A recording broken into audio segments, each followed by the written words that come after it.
My name is Brad Stringham. I'm the general manager for a company called Electrical Consultants Incorporated, located here in Oro Valley. Like I said, I'm the general manager of a team of engineers, both civil, electrical, and mechanical engineers that design large-scale transmission and distribution lines for companies like TEP and APS, various utilities. We also design large power lines and power systems for wind and solar developers. So, those large scale solar facilities you see as you drive out toward California. We design the power distribution and transmission components of those. So the large poles and large lattice structures, foundation, things like that. And then of course for wind turbines as well that you'll see in like in Texas or on your way to Palm Desert.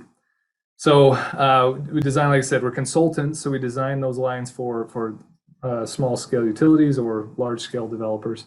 I got my undergraduate degree civil engineering degree from Utah State University, and then did my master's here at University of Arizona while working full time. So I've been in my position for about 6 years now here. Like I said, been in this same company for about 13 years, and yeah, I've seen a lot of growth, and there's definitely a lot of work there on the power delivery side, as you can imagine. Hey, good afternoon, everyone. My name is Cassierwood. I'm an account executive.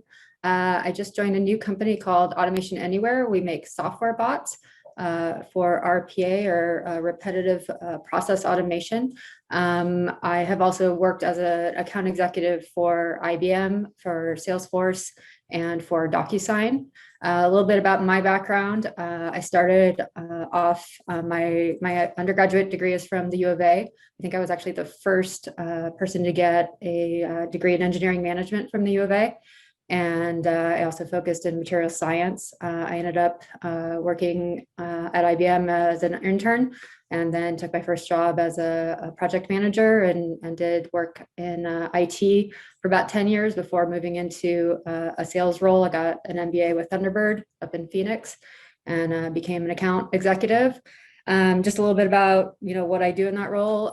It's really about business development and customer relationship management. So what I do now is leveraging my skills in engineering and working with clients on engineering projects. And I focus primarily in state and local and education businesses. So working with state government here in Arizona, as well as other states. So my region is Arizona, New Mexico, Southern California, Colorado, Utah, Nevada, and Idaho. And I have a team that works with me to help make that happen. So I also work with other engineers that include, for instance, the sales engineering team, the customer support team, our marketing team, and our extended team like legal and pricing and so forth. Hi, this is Marla Peterson. I am a U of A alum. I graduated in systems engineering many, many years ago. I work at Honeywell, and Honeywell makes everything on an aircraft. Well, actually, we make tons of things, but I work in the aerospace, and we make everything on an aircraft except the outer shells, the slides, and the seats, basically. So whenever you get in an aircraft, it's definitely Honeywell. I have been at Honeywell for 38 years. I've been in leadership for over 25 years of that. And, if you want to talk about legacy and staying with the same company the whole time, even though we've changed company names, I'm here to answer any questions. Right now, I currently lead a team or group that helps to resolve issues on the manufacturing floor. So what happens when you can't make a part and all of a sudden the line is stopped? My team comes to the rescue and figures out what's causing the problem and then resolves it as quickly as possible. So process and continuous improvement is basically my mantra or my passion. I really want to be sure that we're making our engineers very effective and efficient. When you get into engineering, most of the time, a very small amount of the time, you're actually doing engineering. The rest of the time, you're filling out your time card, you're answering or creating reports, you're talking to people in presentations, you're not really doing engineering. And what we want is engineers to be engineers. So that's really what my whole life at Honeywell has been all about, how to provide tools and processes that make our engineers efficient. But my real passion is really driving diversity and inclusion. So I do everything across Honeywell corporate to really make sure that we have diverse groups and slates of new opportunities for new candidates, that were inclusive, that were including everyone and really getting the best answers and results from a wide variety of people. And then equity is really important too. We want to be sure that everybody's treated correctly, fairly, and then they're paid equally. So those are my passions. And one thing that we were asked was to come up with something that might be advice for you. And so my advice to all of you is, you don't need to know everything this minute. You don't have to figure it all out right this minute. Take your time and relax, and don't think that you've got to know everything right now. Surround yourself with scary smart people. Work with people that are going to nourish you, help you grow. And then finally, always continuously learn. Educate yourself, get those experiences. Don't ever, go stale in your education of making yourself better. Hey everybody, I'm Paula Espinosa. I graduated from the University of Arizona in 2013 with a biosystems engineering degree. Very small back then. I think maybe 6 of us graduated in 2013 with biosystems engineering. So I'm hoping that it's bigger today because it's an exciting career that opens a lot of doors. I am currently a pipeline planner analyst for veg R&D division in Bayer. So Bayer has a crop science division. Bayer makes aspirin, but we also purchased Monsanto, the seed company. So I kind of got into Bayer through the merger of Monsanto. So back in 2013, when I graduated from the U of A, I was born and raised in Mexico. I moved to Arizona to go to school, and I realized that I needed to find a job in the US so I could get sponsored. So that's something interesting that I've been dealing with immigration for the last pretty much all my adult life, 18 years. It's been a fun ride.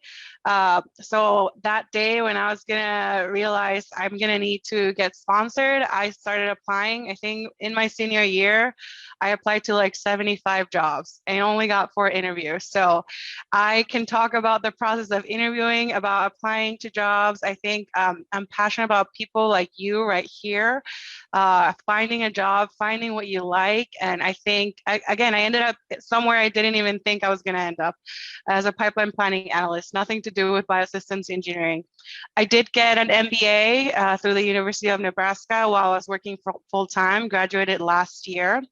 I forgot to mention that job I found after applying to 74 jobs was in Hawaii. So the last 7 years I lived in Maui, Hawaii, and it was fantastic. I loved it. My job was very fast paced. I work with corn.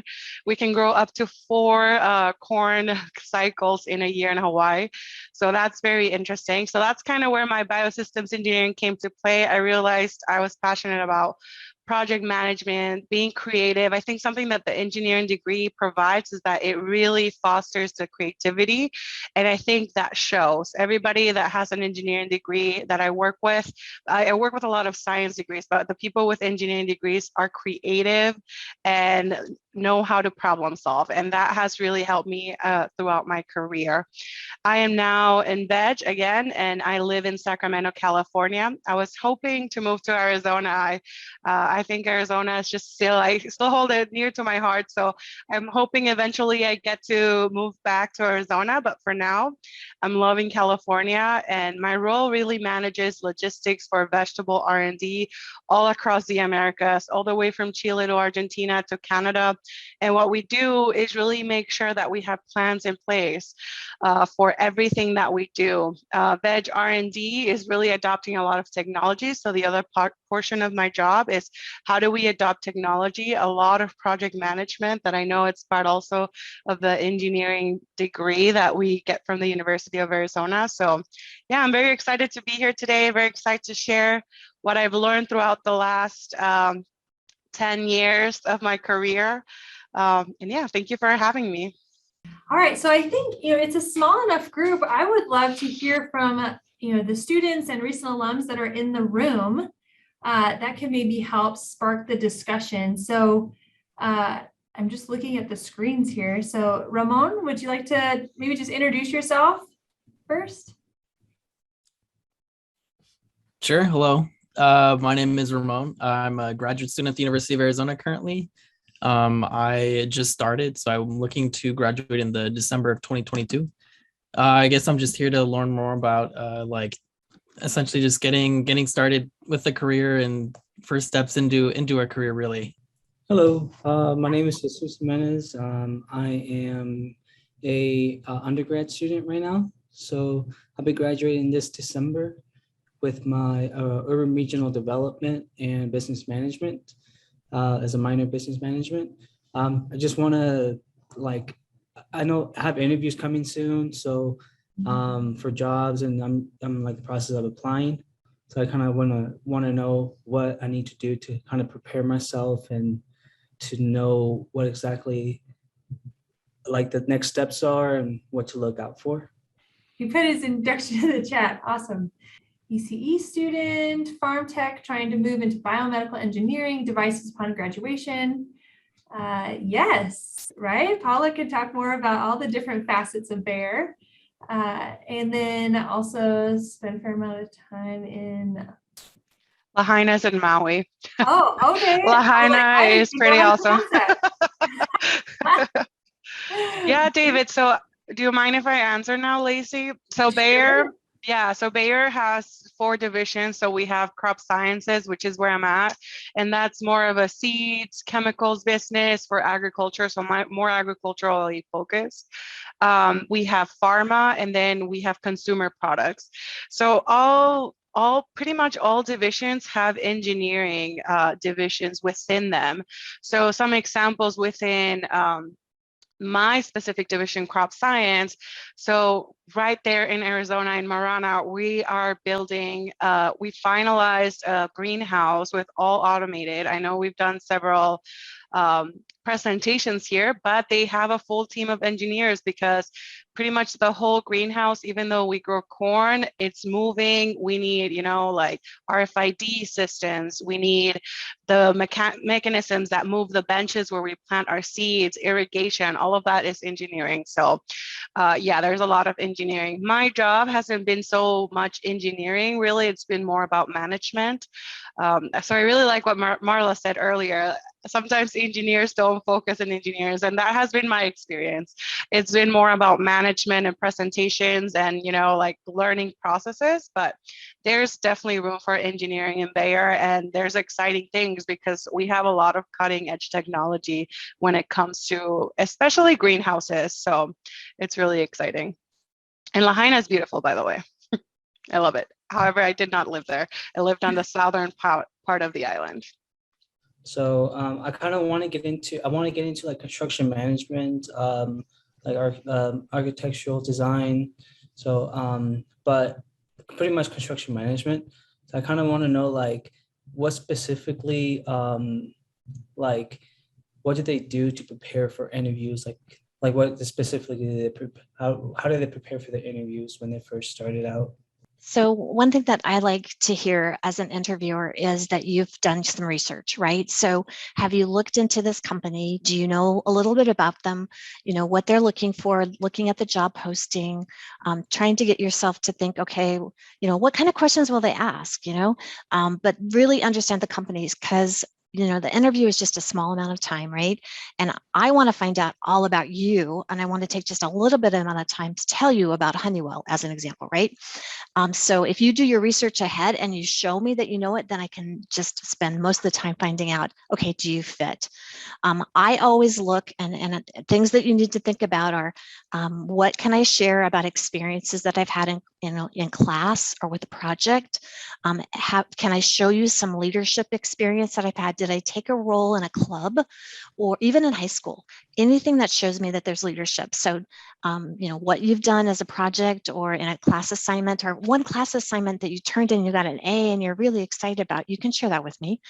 And leadership, and then how you work with others. Collaboration is so key in our world today, how you work. And if you can demonstrate that with a team project or with a team assignment and tell me about that, that's perfect. So go prepared about knowing what the company is that you're going to talk to, and then say, okay, I've got to think about, what do I know about my experiences, my leadership, and my collaboration? And you'll ace it. You'll be great. Okay. I would add to that. I think I think Marla's spot on. Definitely, do some research on the company, be aware of what they're focused on, what's their mission, what are they trying to accomplish? And then think about, again, to what she's saying, how can you do that with storytelling? Storytelling can be very compelling, right? So think about your experiences and how can you share that in a storytelling way? That can be very compelling, I think, in interviews.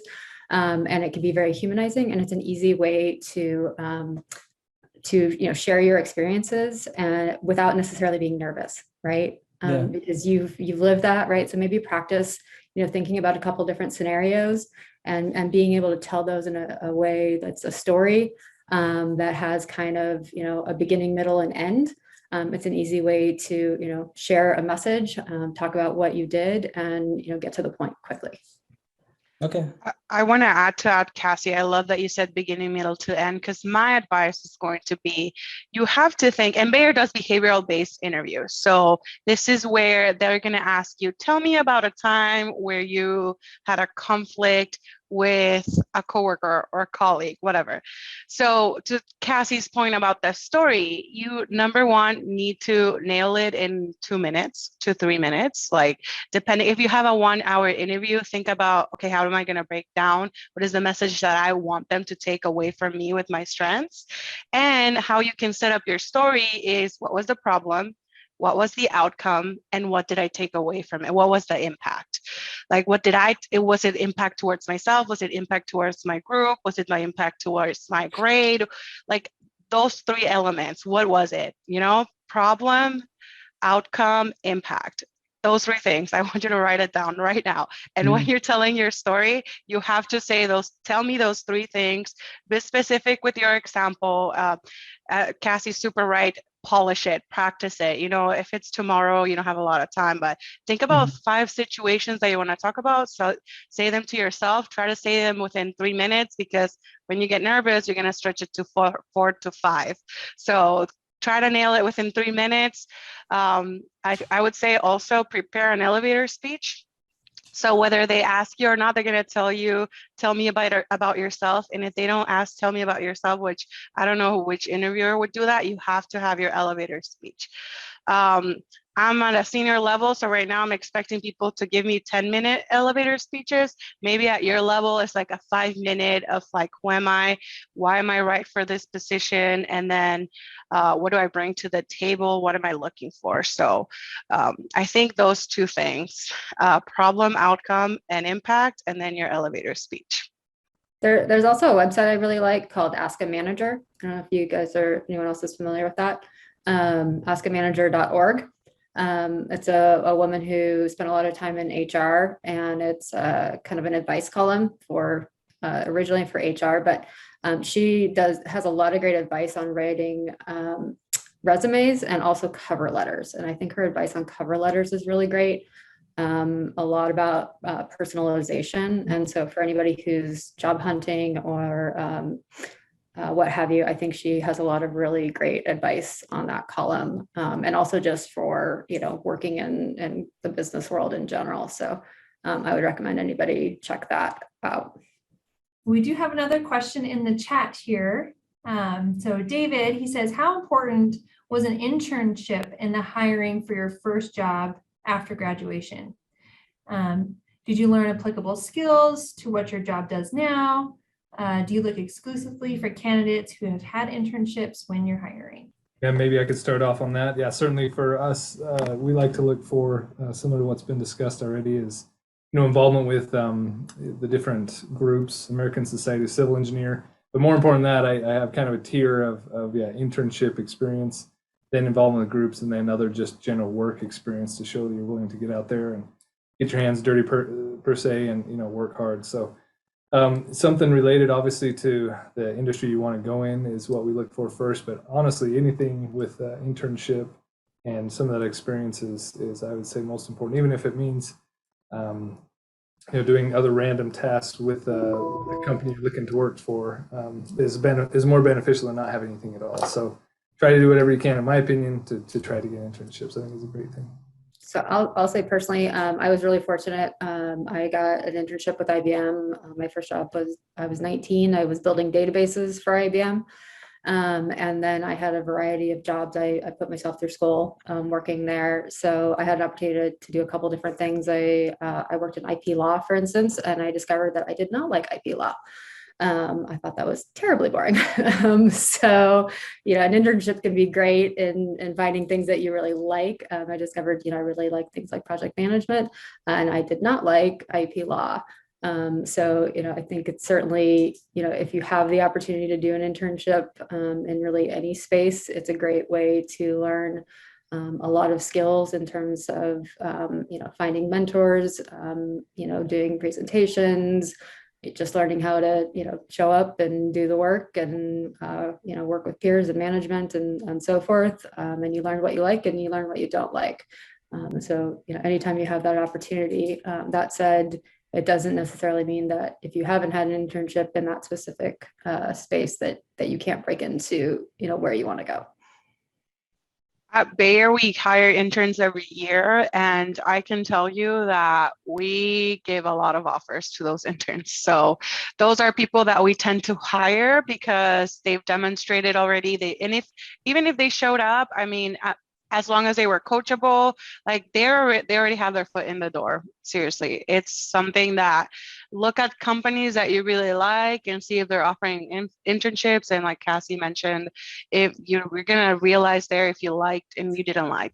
The other thing is when I had an internship at the U of A, that's kind of what got my foot in the ground of like, oh, I do have some agricultural experience. So they weren't necessarily looking for biosystems engineers. My degree is pretty new. Not a lot of people know what a biosystems engineer does, but then they had the internship.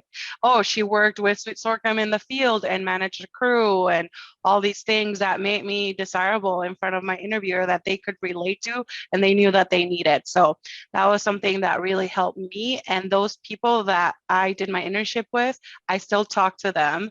We still connect. They're still my network. They still reach out to me. I can reach out to them. So it not only helped me to build up my experience, but it also helped me to create a network, which honestly is really important. I love that you guys are here because it's creating your network, like really it's about who you know and who they know so that you can start searching and maybe they won't get you in the door, but maybe they'll contact you with a person that, can really provide some resources or some advice or even get you an internship because there's thousands of resumes. And I mean, I've been reviewing resumes because we've been hiring and one little thing that I didn't like and those people were out the door. But if somebody knew this person, then okay, maybe their resume had something that I'm not sure about, that we still move them through interview because somebody could vouch for them. So that's really important to create your network. Yeah, I agree with everyone. I think it's valuable to have an internship. But I don't want you to stress over not finding an engineering or, an interview or an internship that's aligned to your degree, because any type of work experience shows me that you can get to the job, that you can do your task, that you've done well, that you've you've worked with clients, customers, whatever. That's still important. So don't stress yourself out if you can't get one. But we really like to see those interns, those students that have internships with our competitors or with ourselves, and and just having that experience. But I wouldn't stress yourself out if you can't get one. But they're all over the place. Let me tell you, there's internships available, and just start applying. And Honeywell, we're worldwide, and so we have internships everywhere. You can go to our website right now and you can search on internship or co-op or apprenticeship, and you can apply this minute. So definitely do it. And do it now for next summer. Now is the time to get those internships. Don't wait until next semester because they're already full. Yeah, that's great advice. And I know we just had our career days just last week, but moving forward, you can look on Handshake and Bear Down Network. Like there's a lot of opportunities out there, and you just have to find them. So thank you, Marla. And I love the point that you make about not only having just engineering internships, get that experience of just working and getting in the field and working as a team or learning new skills. That's great advice. It's hard sometimes to get up at 8 a.m. or 7 to drive to work for 8, and to see that you can do that, that's important, right?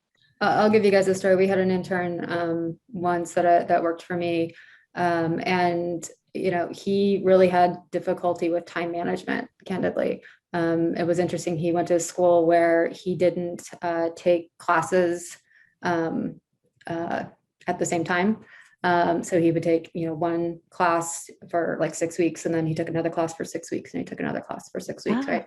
And when he came to work for us, he couldn't multitask, candidly. He really struggled with, being given 3 assignments at the same time, and he didn't know how to, take those assignments and manage his time. He would constantly ask me, I'm working on this, but how do I work on the next task? And how do I, he just couldn't manage his time. And he really struggled. And it was just really interesting to me. I hadn't, kind of worked with someone who had that issue before. And so, again, just, having that experience for him, was good. And us having that exposure to him was interesting too. So, you can learn a lot just, in those kind of roles. Excellent advice.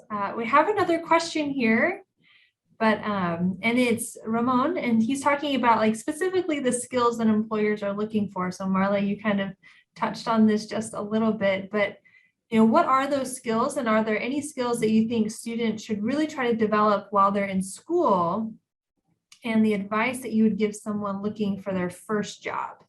So the 2 that pop out to me right away is public speaking.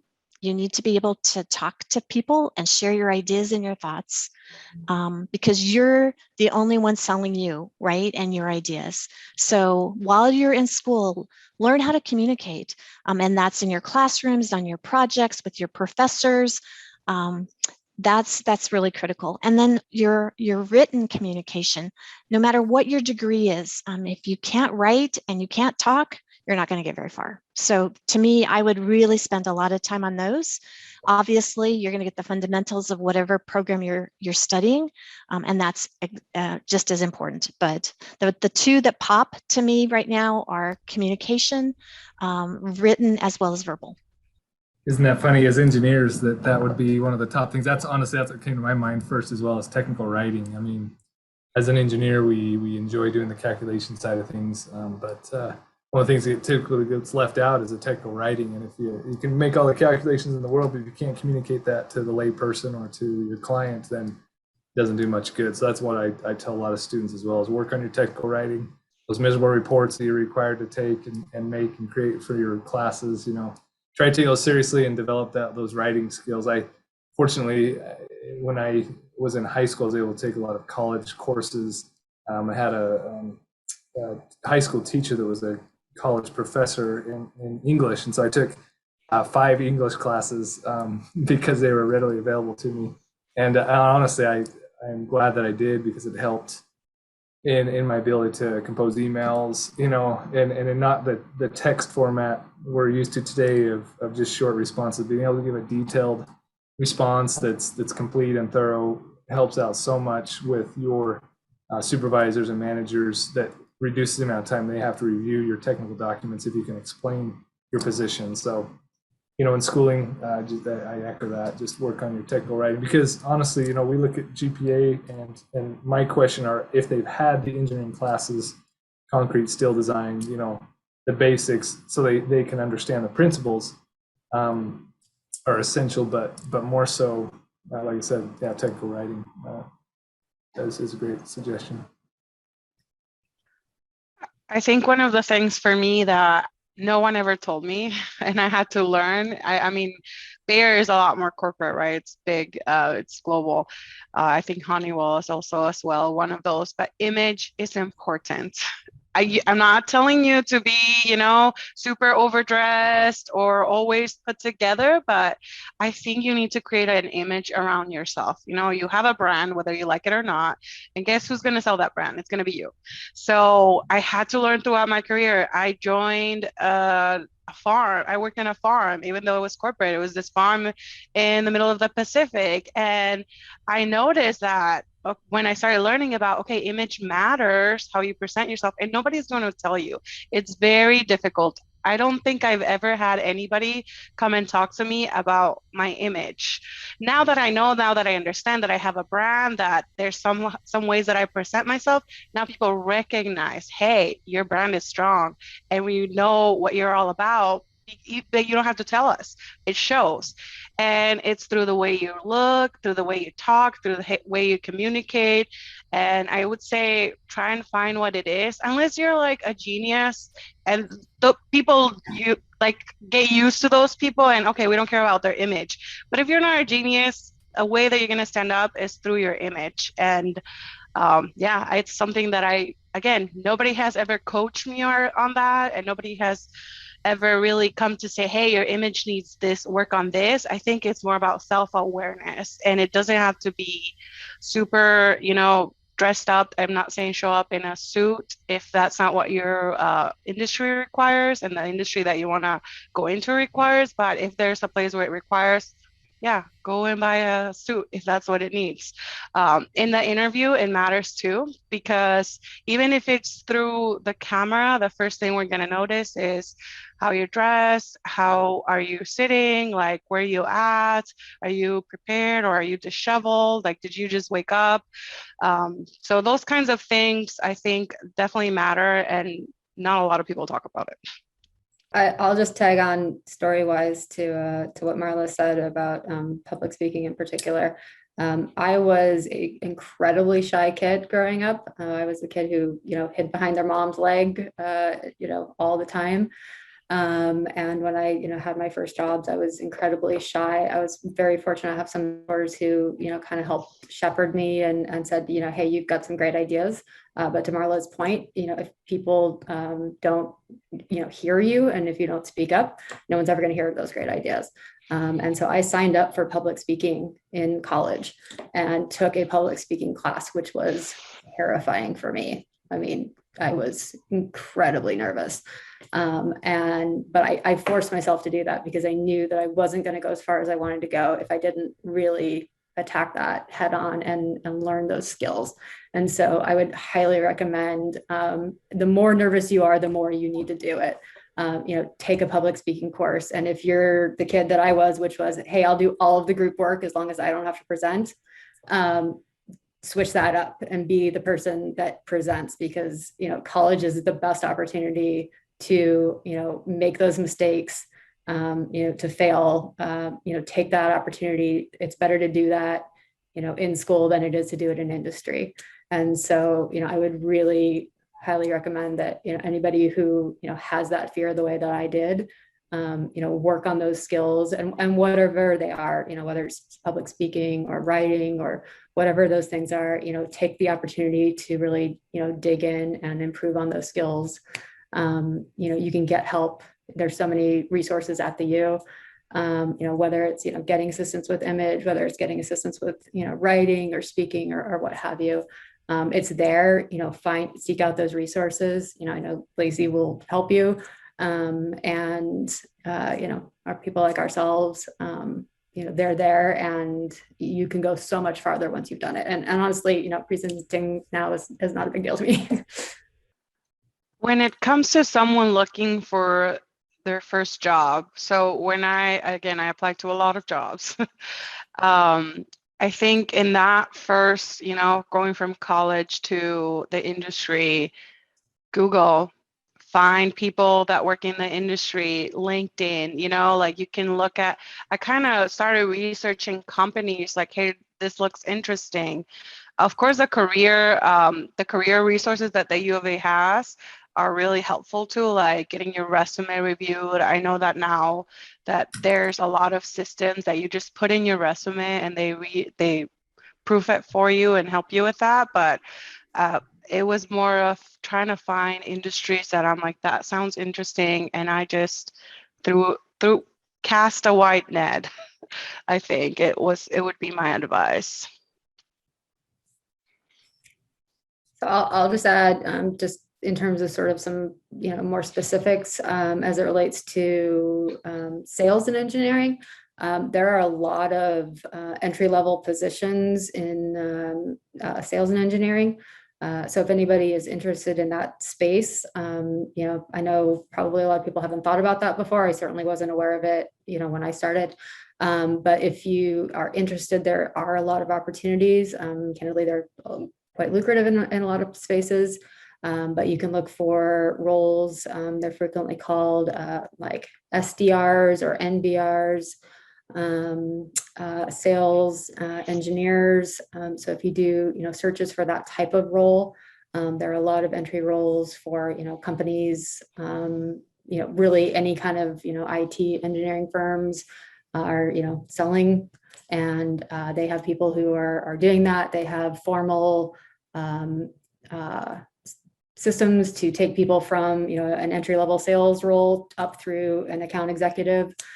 So there are, great ways to, start that. There are roles like sales engineers who, help support the account executives in, learning specific products and doing demonstrations. There are people who, focus on, customer support. So there's a lot of different roles in that. And if you do searches for, like I said, like marketing development reps or sales development reps, sales engineering, there's a lot of entry-level roles in that space that a lot of people probably haven't thought about or been aware of, and a lot of great programs.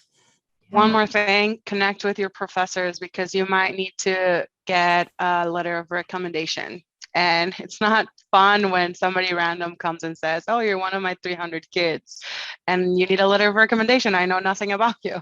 So do the office hours, connect with your professors, and make sure that you have one or two that can give you a letter of recommendation in case you need it.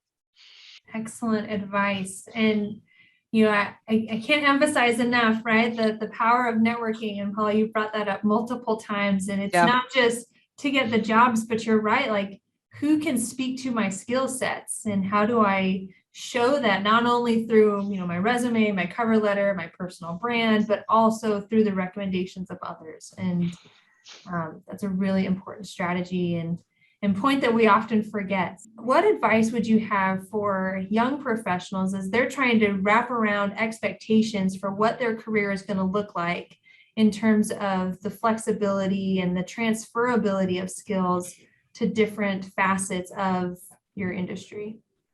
I think, and I alluded to that, my job is not directly in engineering. I made myself more attractive through internships, and I think that's kind of what set me ahead when I was getting hired. But I think one thing that I kept thinking, especially in my particular situation, is no matter where I end up, I can always go back, or I can always change. Like I'm not, if I don't like it, I can do it all over again. I have it in me. So I think that piece of, I don't have to be stuck anywhere. I moved to Hawaii from Arizona, and I had never even been to Hawaii before I went there to interview. So I think I had to build this idea of, if I don't like it, I can come back. I can change it. It's in my power to change. So I think having that tool, even to this day, has helped me, manage my expectations, that I can go in, I can give it a good old college try. And if I don't like it, I still have it in me to go and look for something else. I don't have to be miserable somewhere. So I think that has particularly helped me search for crazy adventures. I said in my advice that you don't have to have it all figured out. I think you need to be able to be open and follow what you just heard. Be creative, be adventurous, see what, you get a job and check it out. And don't just, if it's a larger company, find out what else is available within the company, what other people are doing, create your network, find out what they do. And maybe there's something within that company that you'd like to go to, right? And try it out. What I really love, and I think if you're graduating and you're trying to find something, companies that offer rotation programs is amazing, because then you can take a rotation in one area, let's say a structural analysis group, and then maybe you can do a test one, or you can go to manufacturing, or you can go to airworthiness, or you can go to just about anything within the company. And then you can decide after you go through the rotation program, oh, this is where I'd really like to work, at least for a little while. But it doesn't mean that you have to stay there the rest of your life. You don't have to be a Marla and stay at Honeywell for 38 years, right? You have to set, where you are in life. I mean, as you start getting into your career, you might find somebody that you want to settle down with. You might have kids. Things start to change, but always, continuously learn, educate, find out what's happening with those companies, and then make sure that you're happy, because you don't want to be in a job where you're not happy, because then you're not productive. So that, I guess that's my advice is, I wouldn't be stressed out about it. And you should just have the opportunities to go after whatever your dreams are, right? Don't sell yourself short. Okay, I'll add my perspective to it as well. So in our industry, we come in as kind of as a design engineer and doing the basic calculations. So yeah, typically what you would have learned in school, you can follow though two different career paths, one through the technical channels or one through more of the project management channels. And so I'd say that, as you progress in your career, maybe you can also transition either side. As long as you maintain your strong technical skills, you could jump back and forth between those main two paths, at least the way we're kind of structured in our engineering firm. And so, that as you progress in your career, though, 5, 10 years, 15 years, more than likely, you're going to be doing more of the managerial items. Like for right now, I don't do hardly any calculations anymore, but I'm dealing more with developing proposals or, hiring individuals or writing scope work documents and change orders and, figuring out budgets and schedules and things like that. So some of the other maybe tasks you're not accustomed to taking, at least I wasn't in school, are some of those things you learn throughout your career. So yeah, like has been mentioned, be open to learning and growing and expanding your views rather than the narrow engineering degree per se that you may have received.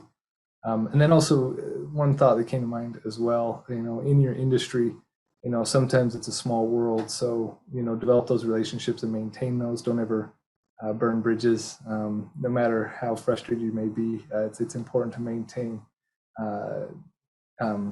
good relationships wherever you are, because, I've had situations where we've hired folks that have been our competitors in the past. So I always maintain those good relationships. I think I probably ended up, as far away as I sort of ever expected to be in terms of, my career, again, starting off in engineering and then ending up, kind of in the sales world. I would say, definitely keep an open mind. A lot of, your career can end up, being based on opportunities, on, things that you like. So, I started off in project management. I ended up working in some customer facing roles. One of my first jobs doing that was actually working in critical situation management. So that was essentially getting yelled at by customers who were really upset about problems when, systems went down and, they were in the papers for it. And it was my job to help work with the customers and help work with the engineering teams to solve those problems. And I found I really loved it. I loved working with customers. And I thought that was great. And in doing that, I ended up working on a problem and getting approached by the Nestle team to, work with the Nestle team full time. And I worked then on the Nestle account for 4 years, and I got to travel the world and live in Switzerland and, work in Brazil and all over the place. And I loved it. And in doing that, I ended up getting my MBA and then moving into full account, executive roles. And, that was sort of my transition into, working in sales and business development. And I never expected that. It was just kind of this natural progression. And I had a great opportunity similar to, what Marla did, working with IBM for 10 years, working in multiple roles within the same company, which was great. And then ultimately I felt like I needed to leave and kind of progress. I felt like I needed something different outside of that company. And I went to Salesforce and learned a whole, new set of skills and worked for an entirely different company. And that was really exciting. So, there's a lot of advantages to staying in one company, and there's a lot of great, reasons to move outside and see something different. So, there's a lot of things to kind of think about.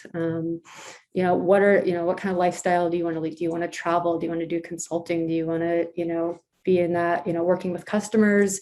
Do you love lab work? I discovered at a certain point that, with material science, I didn't want to be in a lab.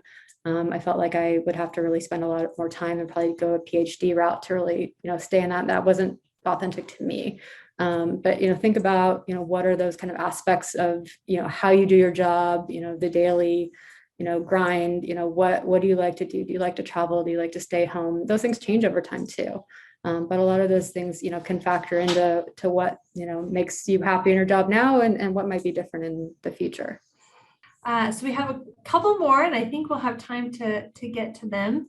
So first one is, Ramon has a question about how important is attaining additional certifications. So Marla, I know you've talked about, continually learning and fine-tuning your skills, but specifically additional certifications in education.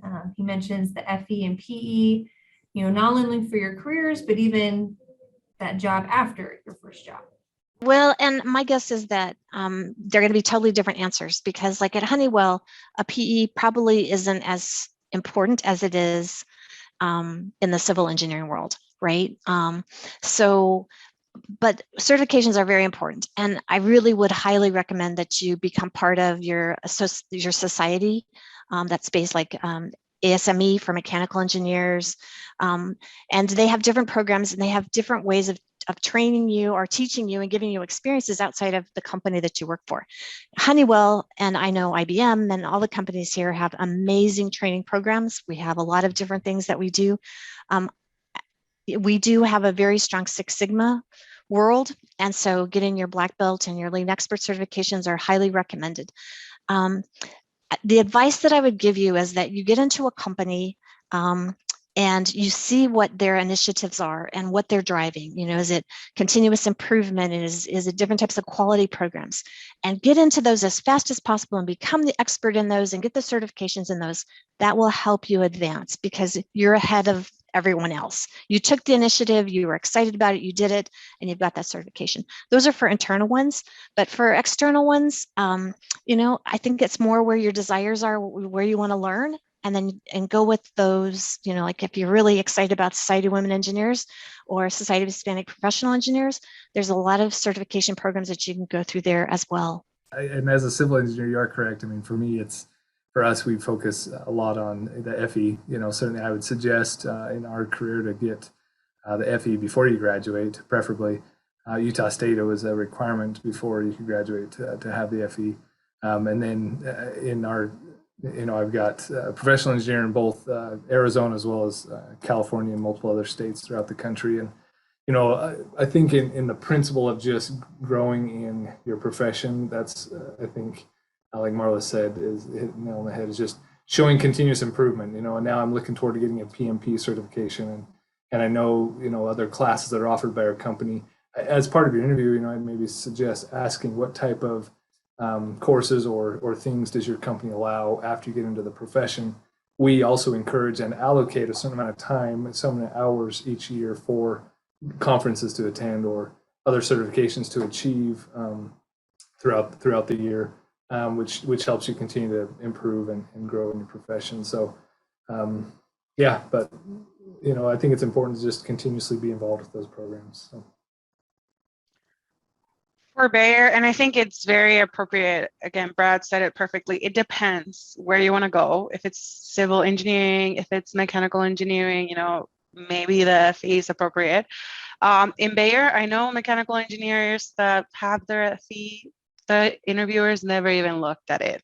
Actually, this person joined through a contract, an internship, was never even asked. So it really depends where you're going and what your skill set is. But I think in Bayer, for example, is very like you have available to you the continuous learning piece. So my whole MBA was paid for.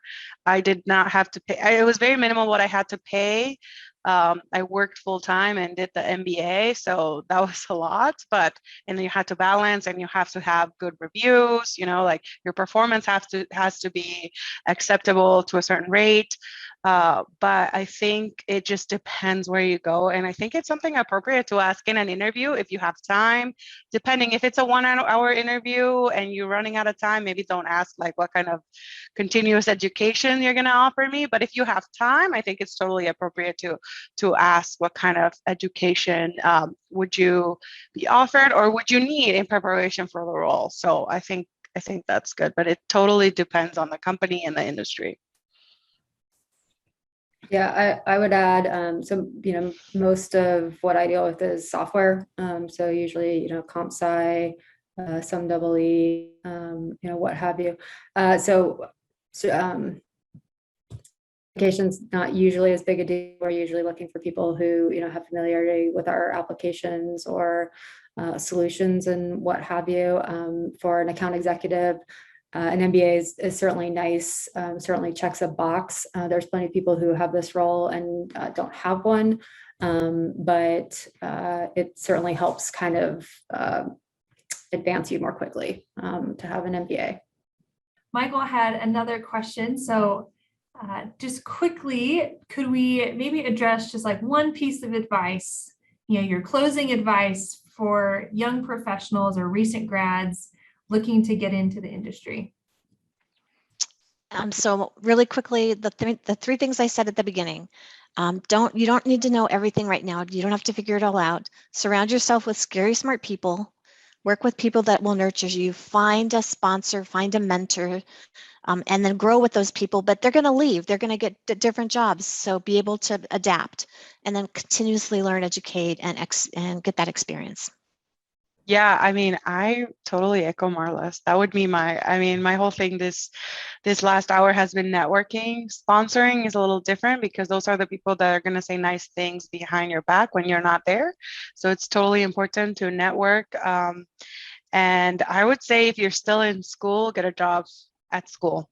Get a job somewhere, I don't care where, within the school, because that way you're surrounding yourself in the academia. So it can be the library, I don't care. I was a lab assistant and that got me opportunities as well. So get a job within the school.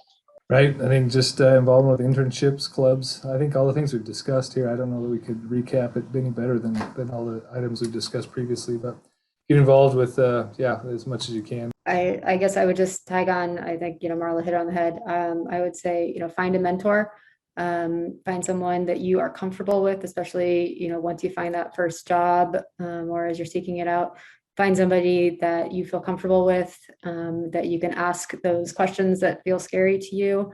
Find someone that, is like you, and can help kind of coach you, that you can go to and get assistance.